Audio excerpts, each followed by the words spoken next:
Tous les plats cuisinés pendant l'émission sont remis à des organismes soutenus par la Moisson Mascoutaine. J'ai mis la table la semaine dernière avec les bouillons et les fonds, base de ce qu'on va faire aujourd'hui. Je vous parle des sauces. Bonjour et bienvenue dans ma cuisine.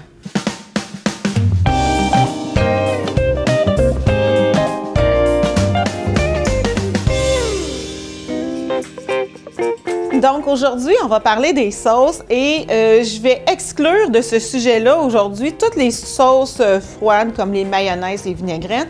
Je vais exclure aussi les sauces pour pâtes, les sauces tomates et on va vraiment se concentrer sur les sauces pour les viandes, les sauces classiques pour les viandes, celles que vous me demandez toujours, Chantal, qu'est-ce que je peux faire de bon avec telle viande? Les sauces font souvent toute la différence dans un repas. Elles ajoutent saveur, onctuosité, goût, personnalité, raffinement. Ça finit bien une assiette.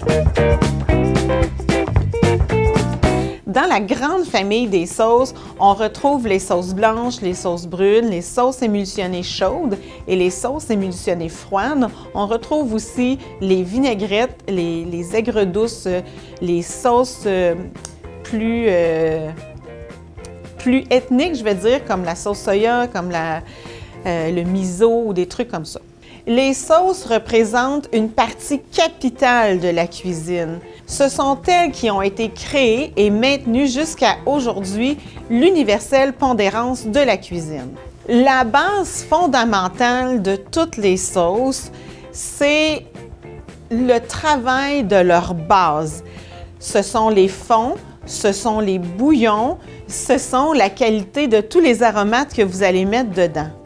Donc, les fonds bruns font les sauces brunes, les fonds blancs font pour les sauces blanches. C'est à obtenir des fonds absolument irréprochables que doit tout d'abord s'appliquer le saucier qui, selon le marquis de Caussy, est le chimiste éclairé, le génie créateur et la pierre angulaire du monument de la cuisine transcendante. Elles n'ont jamais cessé depuis d'être le point d'orgue de nombreux cuisiniers défendeurs de la grande gastronomie.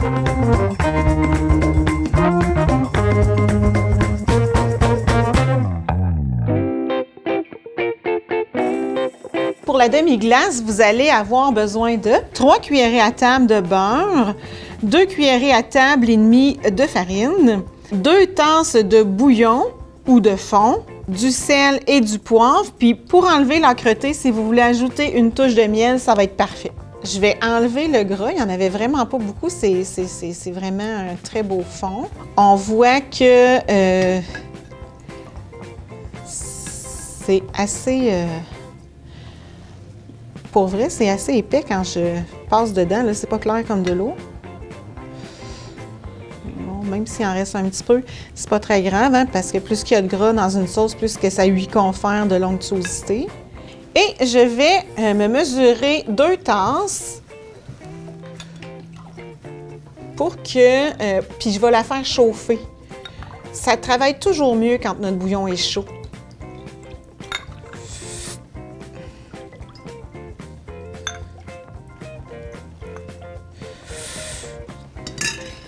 Je vais aller faire chauffer le bouillon sur le feu derrière moi, puisqu'en attendant sur la plaque, je vais continuer la recette. Dans le fond, ce qu'on va faire, c'est qu'on va commencer par faire un roux brun, c'est-à-dire qu'on va faire fondre notre beurre, on va ajouter la farine et on va cuire ça jusqu'à temps que le roux devienne ambré.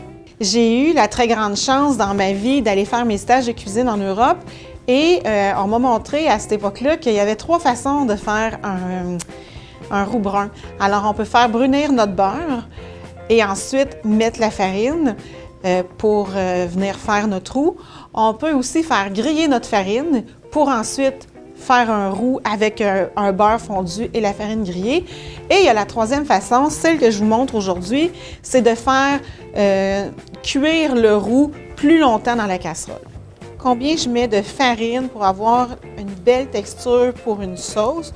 Comptez toujours 1 cuillerée à table de farine et 1 cuillerée à table de gras ou de beurre pour 1 tasse de bouillon.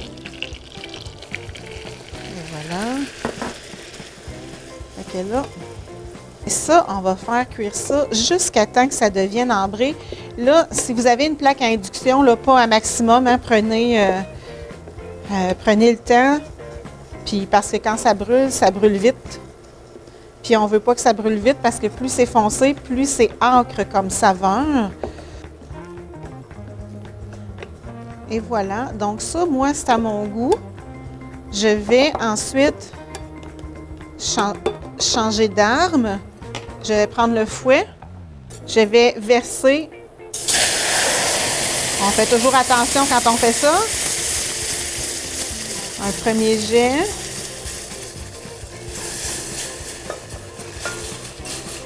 Et voilà. Je vais porter à ébullition. Pour plus de saveur, vous auriez pu colorer des oignons dans le beurre et ensuite de retirer les oignons avant de faire le roux. Ça aurait pu être une bonne idée pour donner de la saveur. On aurait pu aussi mettre un petit peu d'ail, pas haché fin. On l'écrase seulement, puis ça va être facile à enlever après. Et ça, et voilà, je vais laisser mijoter ça jusqu'à temps que ça l'ait réduit de moitié au moins. À cette sauce-là, à la fin, vous pourrez ajouter bien sûr du sel, du poivre, mais une touche de sucre si vous trouvez que c'est un petit peu trop âcre. Et quand je parle de sucre, ça peut être du sucre, ça peut être du miel, ça peut être du sirop d'érable, mais on y va quelques gouttes à la fois parce qu'on ne veut pas que le sucré supplante le goût de la viande.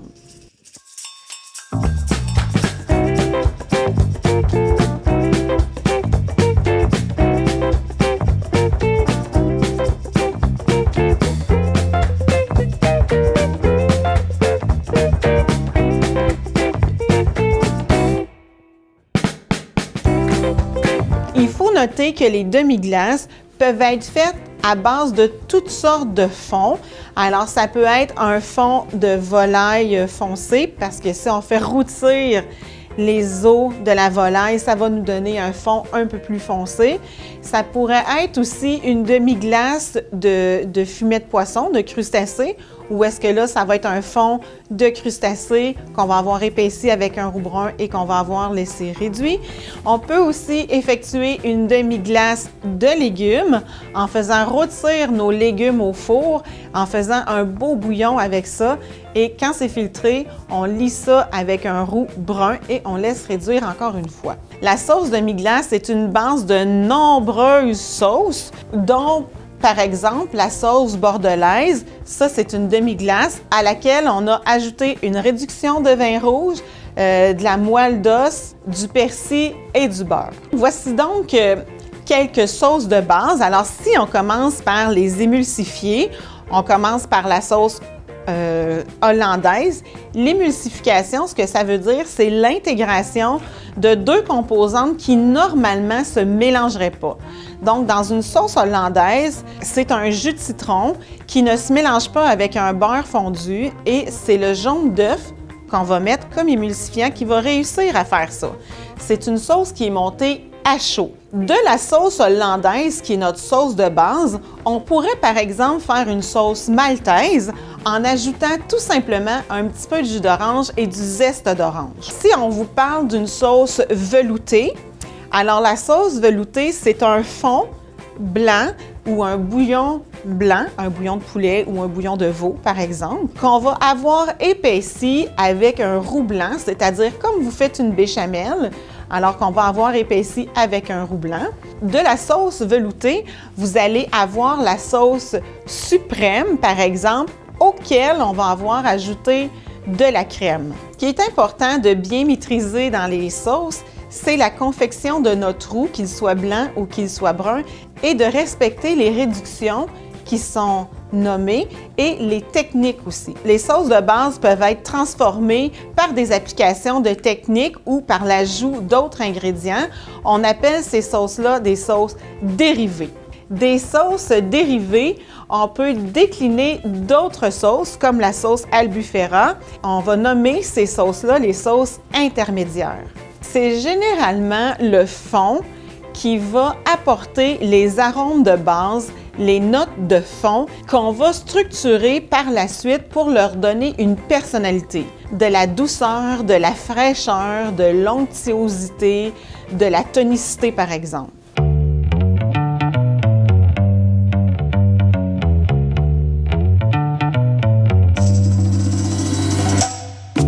Pour le velouté, vous avez besoin de 2 cuillerées à table de beurre, 1 cuillerée à table et demie de farine, 1 tasse et demie de bouillon. Ici, j'ai du bouillon de poulet. Ensuite, du sel, du poivre pour assaisonner. Dans le fond, ce qu'il faut faire, c'est qu'il faut faire fondre le beurre dans une casserole. On va ajouter à ça la farine et on va mélanger ça pendant 1 minute, 2 peut-être, pour que la farine cuise puis enlever le goût de la farine. Et le truc là-dedans, c'est qu'on veut que le roux reste blanc. À l'inverse de la demi-glace, on veut que le roux reste blanc, mais il doit cuire quand même.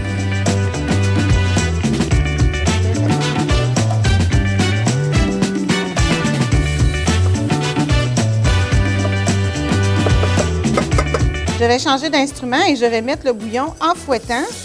Là, vous constatez que mon bouillon est gélatineux. C'est encore une fois ce que vous avez vu la semaine dernière. Et on va porter à ébullition.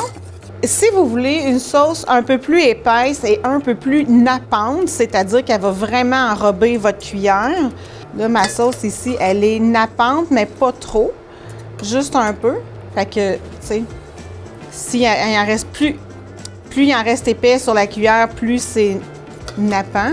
Si vous voulez ça un petit peu plus épais, vous pouvez soit ajouter un petit peu plus de farine quand vous avez fait votre roux, ou encore la laisser mijoter un 20-30 minutes. Mais quand on la laisse mijoter un 20-30 minutes, surveillez de près parce que ça l'aime beaucoup ça coller. À ça, il nous reste juste à saler. Et après ça, vous pouvez aller ajouter les aromates que vous voulez. Là, ici, c'est une sauce au poulet. C'est un bouillon, j'ai fait ça avec un bouillon de poulet que je pourrais mettre du persil, de la ciboulette, par exemple, et puis m'en aller avec ça sur justement une poitrine de poulet ou encore une escalope de dinde ou bien du porc. Vous pouvez y ajouter de l'onctuosité en ajoutant de la crème 35 %, ça deviendrait une sauce suprême. Ce velouté-là, vous pouvez le faire avec n'importe quel bouillon, que ce soit du bœuf, que ce soit de la volaille, que ce soit du poisson ou un fumet.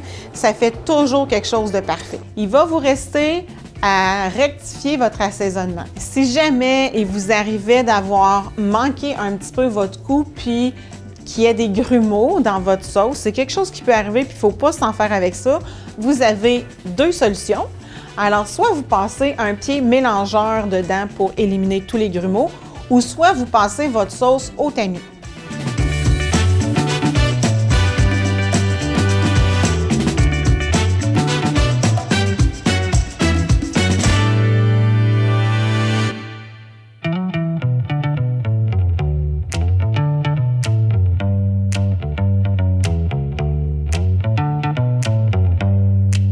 Le choix de la composition varie en fonction des éléments d'appellation, mais aussi de l'origine géographique ou des notes aromatiques spécifiques que l'on souhaite apporter à une sauce. Par exemple, de l'ail, ça ne s'accorde pas nécessairement bien avec le veau, mais on augmentera la proportion d'ail avec la volaille ou l'agneau. Le romarin, particulièrement, est adapté aussi à l'agneau. Le poisson aussi n'appréciera pas beaucoup le sucre de la carotte ou la puissance de l'oignon.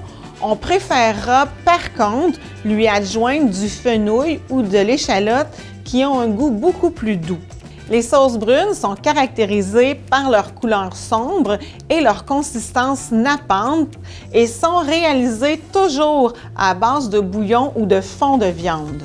Elles découlent donc de fond brun, bien concentré pour extraire les saveurs puissantes et corsées et épaissies pour enrober les aliments qu'elles accompagnent. Elles font partie intégrante de l'identité de la cuisine classique, essentielle à tout point de vue. Tout cuisinier se doit d'en maîtriser les bases et les principes de la réalisation. On a les jus de rôti aussi qui sont obtenus par déglaçage de la cuisson des viandes à chaud, à laquelle on peut ajouter une liaison, par exemple avec la fécule de maïs ou encore en se servant des bistos et veloutines de compagnie.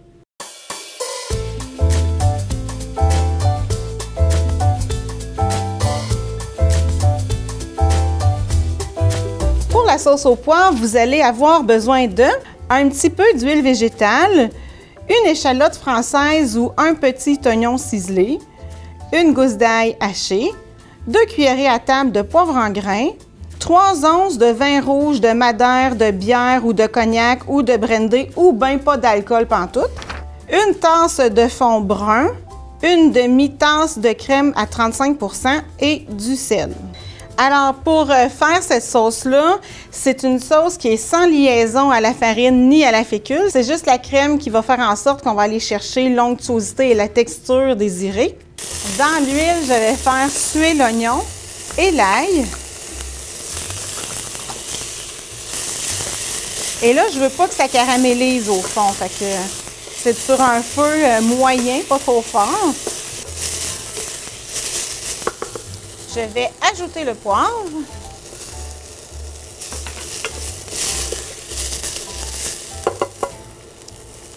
Déglacer avec l'alcool. Si vous n'avez pas d'alcool,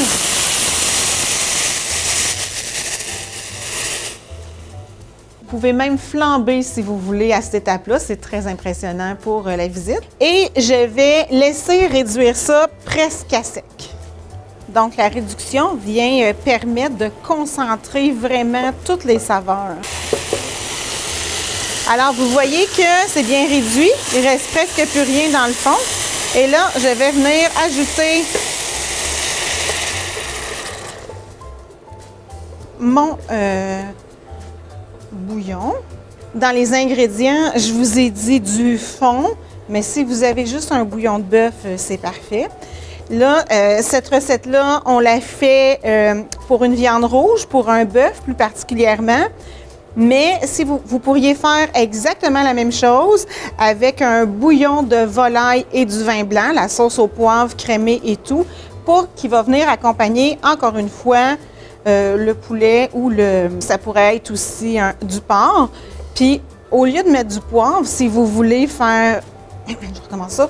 Au lieu de mettre du poivre, si vous voulez mettre des champignons, c'est vraiment bon aussi, là. On va porter ça à ébullition et puis on va lier ça à la crème. Petit truc de chef pour la crème, on va la réchauffer un peu avant de mettre dans la sauce pour éviter qu'elle ne tourne.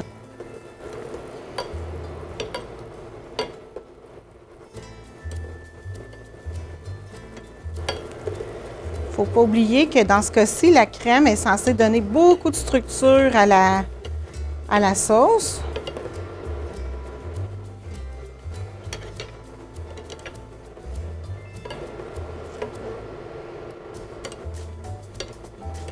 Tu vois, elle ne tourne pas.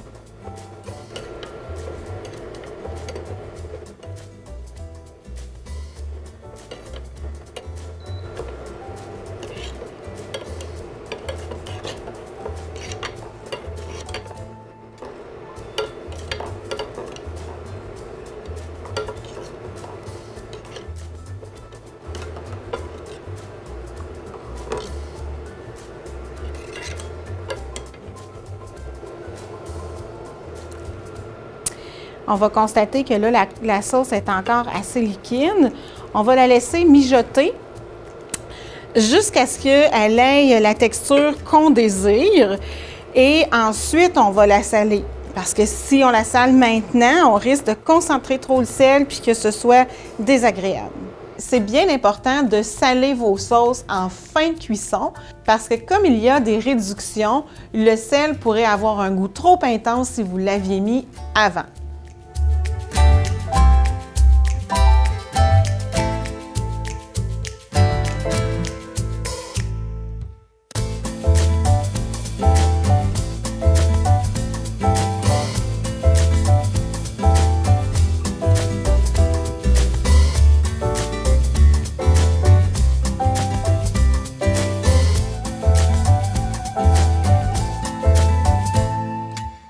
on parle maintenant des sauces blanches, elles sont essentiellement dérivées des veloutés, c'est-à-dire d'un fond lié avec un roux blanc, ou encore des sauces béchamel, c'est du lait qu'on a épaissi avec du roux blanc aussi.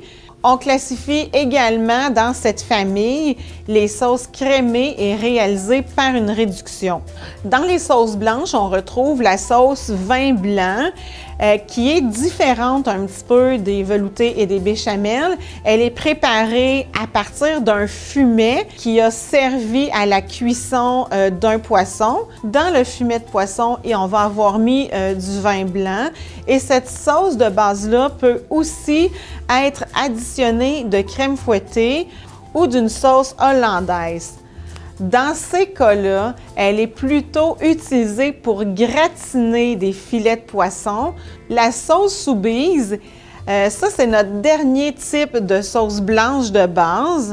Elles sont réalisées à partir d'une purée de légumes ou de champignons ou d'oignons et éventuellement détendues, c'est-à-dire qu'on a ajouté un petit peu de bouillon pour qu'elle se soit plus claire et crémée ensuite et beurrée aussi pour faire la finition, donc pour lui donner de l'onctuosité. La sauce Aurore, quant à elle, c'est une sauce blanche à laquelle on va avoir ajouté un petit peu de pâte de tomate qui va venir lui donner une touche de couleur et une touche acidulée, mais on n'est pas rendu encore à la sauce rosée. Si on prend la sauce poulette, ça, c'est un velouté de poisson, donc une sauce blanche qu'on a montée à base d'un fumet de poisson et qu'on a crémé et on lui a additionné le jus de cuisson des moules et du jus de citron. Alors, à partir de toutes ces sauces-là, ce sont les sauces de base. On peut faire n'importe quelle sauce. Vous pourriez choisir avec, par exemple, la demi-glace, de faire votre sauce à hot chicken ou votre sauce à poutine. Il reste juste à ajouter quelques ingrédients, des épices pour que ça vous plaise.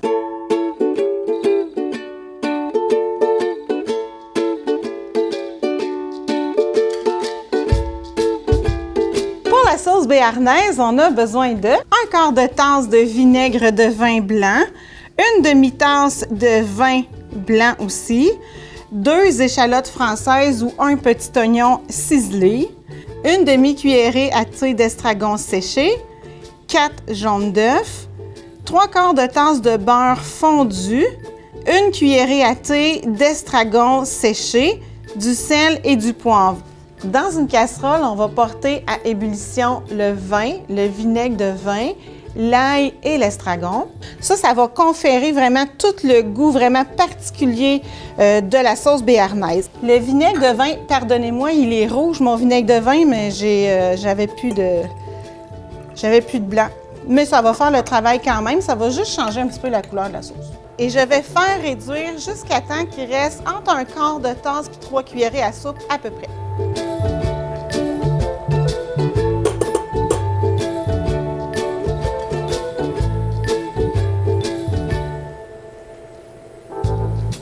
Rendu là, c'est vraiment réduit, il en reste vraiment pas beaucoup. C'est ça qu'on voulait. On va filtrer ça pour avoir un jus vraiment clair. On va préparer le bain-marie. Et là, quand on fait un bain-marie pour monter un sabayon, c'est vraiment... il faut que l'eau soit chaude, mais il ne faut pas que l'eau bouille à gros bouillon puis que ça veuille sortir dans le dessous du plat. C'est pas ça du tout qu'on recherche. Au contraire, vous partez avec quelque chose qui est assez tiède pour que quand vous mettez vos jaunes d'œufs dedans, ça ne cuise pas dans le fond. Je fais chauffer mon eau. Pendant ce temps-là, je mets mon jaune d'œuf, mon vinaigre de vin que j'ai fait réduire. Et je vais mélanger ça jusqu'à temps que j'aie une belle mousse vraiment mousseuse.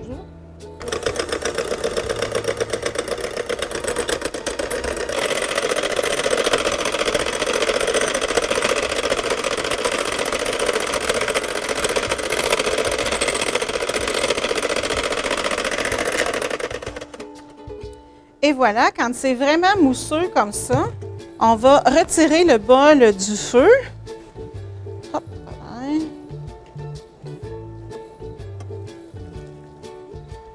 Et on va venir ajouter le beurre en filet en fouettant tout le temps.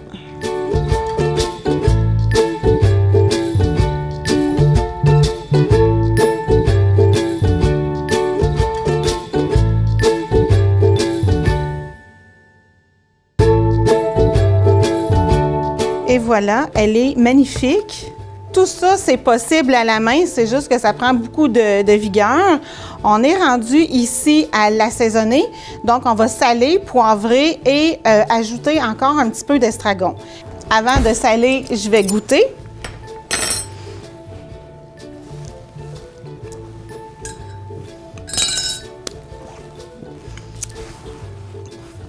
C'est donc bon.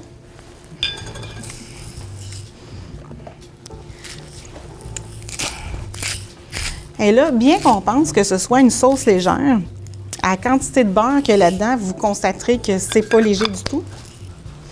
Mais ça a tellement de... C'est tellement onctueux, là.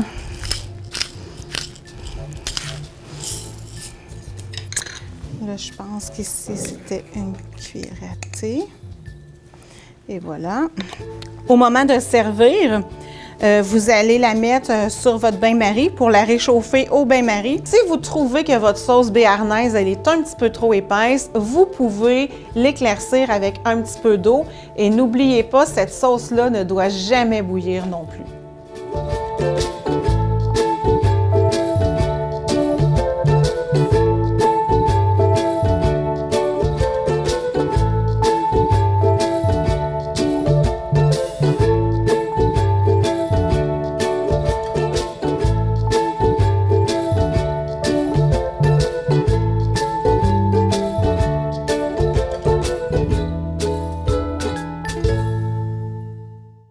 Merci d'avoir été avec moi encore aujourd'hui. Si vous avez des commentaires ou des suggestions de thèmes, je vous invite à m'écrire à dans ma cuisine à commercial-lamoissonmascoutaine.qc.ca. Entre-temps, je vous invite à aller visiter le site de La Moisson Mascoutaine où vous allez y retrouver plein d'informations. On se revoit la semaine prochaine.